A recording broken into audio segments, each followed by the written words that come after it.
Good morning, everyone. And it's a pleasure to be here this morning to talk about navigating the impact investing landscape in Nigeria, insights, opportunities, and challenges. As we say in Nigeria, please permit me to stand on all existing protocols. As mentioned, my name is Benson Adenuga. I am the country director for BII, a role I've played for the past 5 years. And I've been in the impact investing landscape now for about 15 years. And before then, I was in private equity. So I think this is a very important topic for me as an individual and also for my organization. So when we're looking at the importance of impact investing, I think the lens from which I begin to look at it is just describing the enormity of the development challenges in our country. I think it was Tochi was talking about the SDG goals established so many years ago. If you look at SDG 1, it says no poverty. SDG 2 says zero hunger. 3 says good health and well-being. And 4 says quality education. But what is the reality in our country today? According to the MBS, which is a government-owned Bureau of Statistics, they told us that 63% of Nigerians, that's 133 million people, are multi-dimensionally poor. The World Food Programme estimates that in 2025, 33 million people will face acute food insecurity in Nigeria.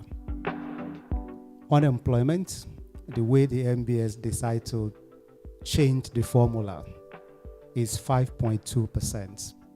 Even at that number, assuming we're 200 million people, and 5% cannot find work for 1 hour in a week. That is a large number. 10.2 million primary school age children are out of school, and 8.1 million junior secondary school age students are out of school. According to the World Bank, there are 4 physicians per 10,000 people in Nigeria, and this was 2022. With everything that's happened in the past 2 to 3 years, you can just imagine where that number is today. And then NESG, quoting the State House, mentioned that there are 28 million housing unit deficit in Nigeria.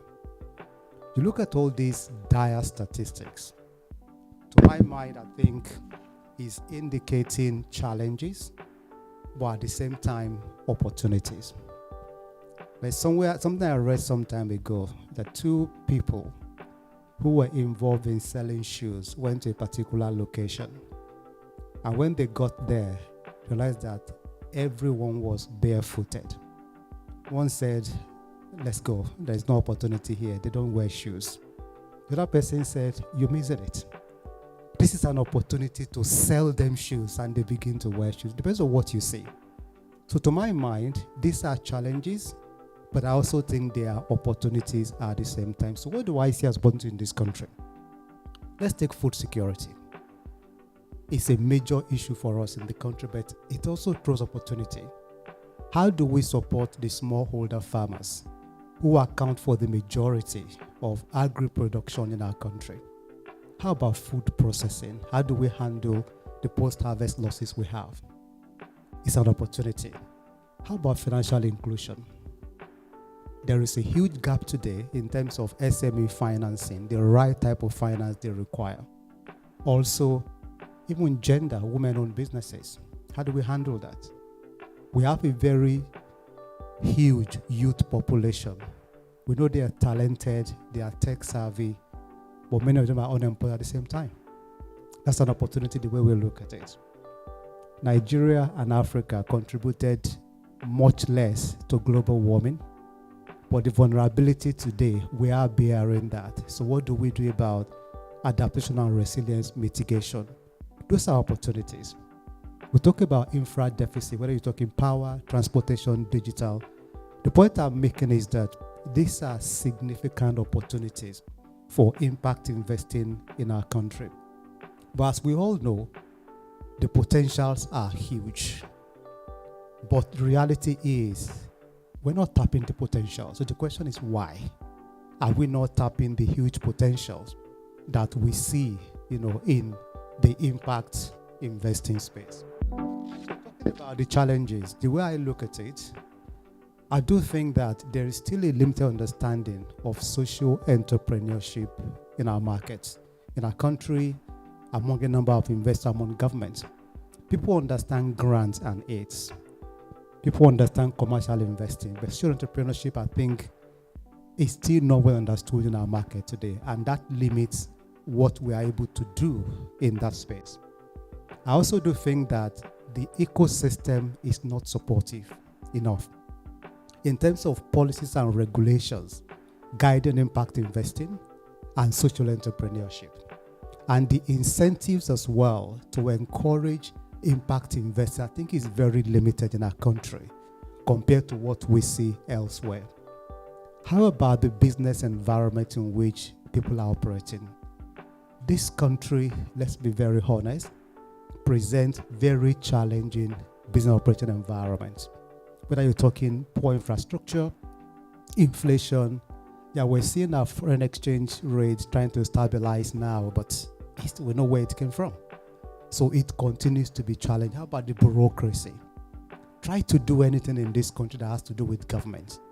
Try to export things out of this country. Try to clear containers coming into this country. It is challenging. And that is a problem for impact investing as well.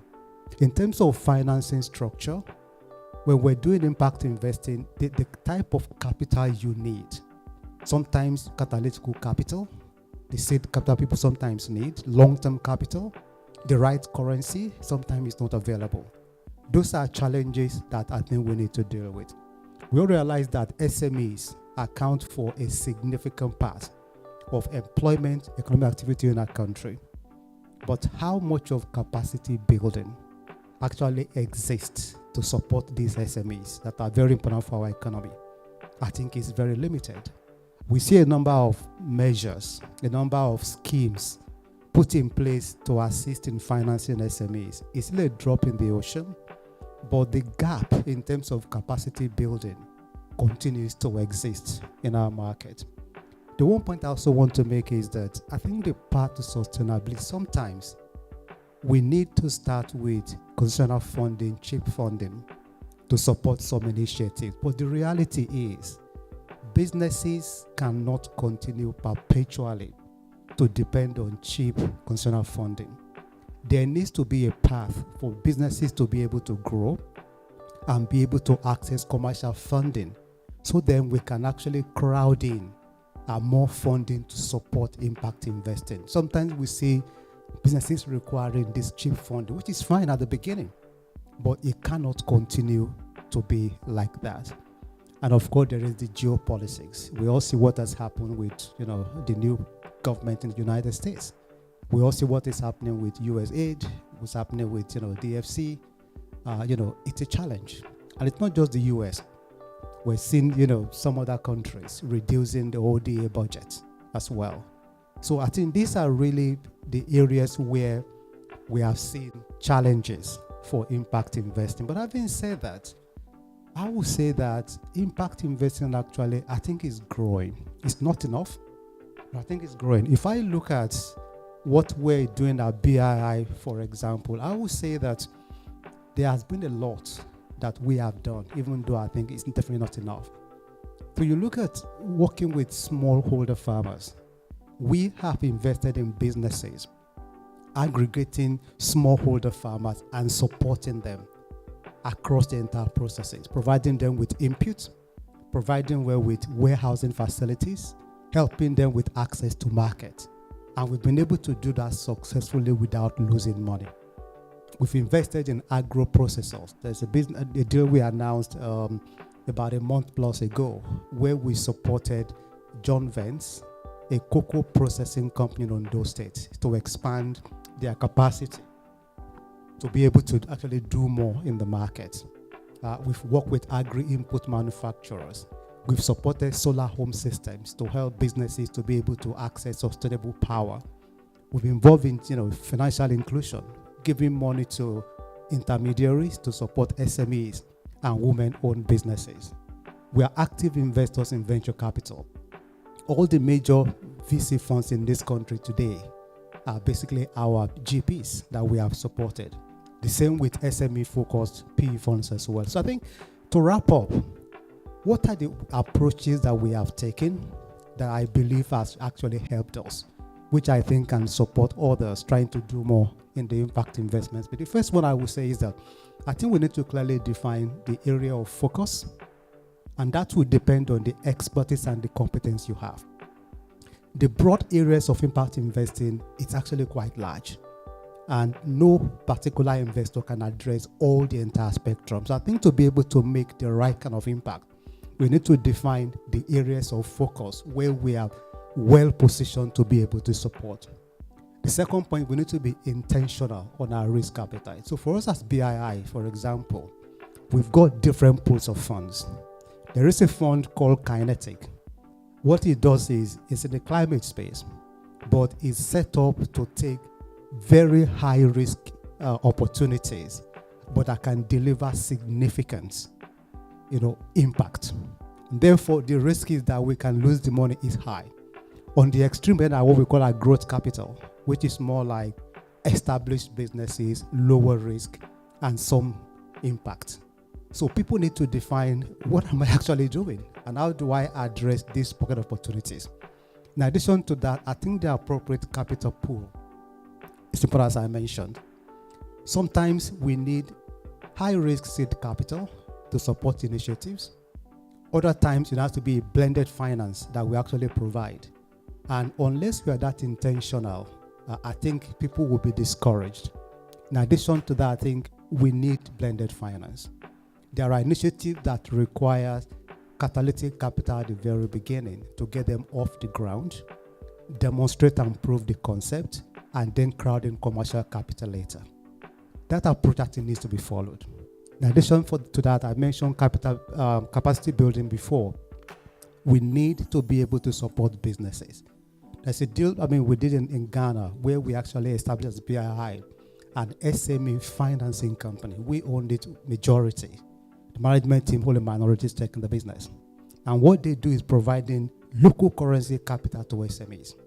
But to support that, we have a TA program that we established to support businesses that we are financing. Sometimes it's getting them finance ready.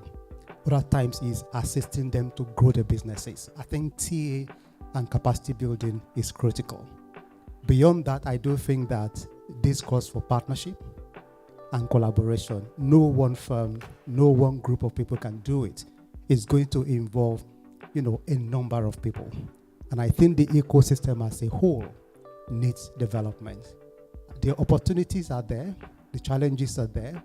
I think we have no choice. This is why some of us decide to play in development finance, because of the impact it can deliver. And our nation, we need it, and we all need to put heads together for us to be able to deliver the impact that our country, our people need.